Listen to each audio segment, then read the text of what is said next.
ஏழு ஜென்ம பந்தம் மனைவி என்பது இதில் நீ வேறு நான் வேறு யார் சொன்னது? கல்யாணமே ஒரு தெய்வீகமே, சம்சாரமே அதன் சந்தோஷமே, ஒரு வானும் நிலவும் பிரிந்து வாழுமா?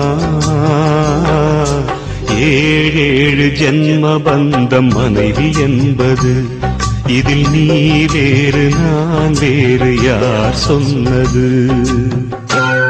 சிலையில் பாக்கு வச்சு 10 பேரை சாட்சி வச்சு தித்திக்கிற ஆசைக்கெல்லாம் தேதி ஒண்ணு உருவாச்சு.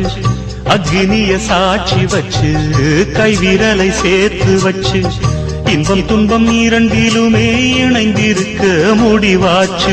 பள்ளியறை பள்ளியிலே படிக்கும் இன்ப வேதம்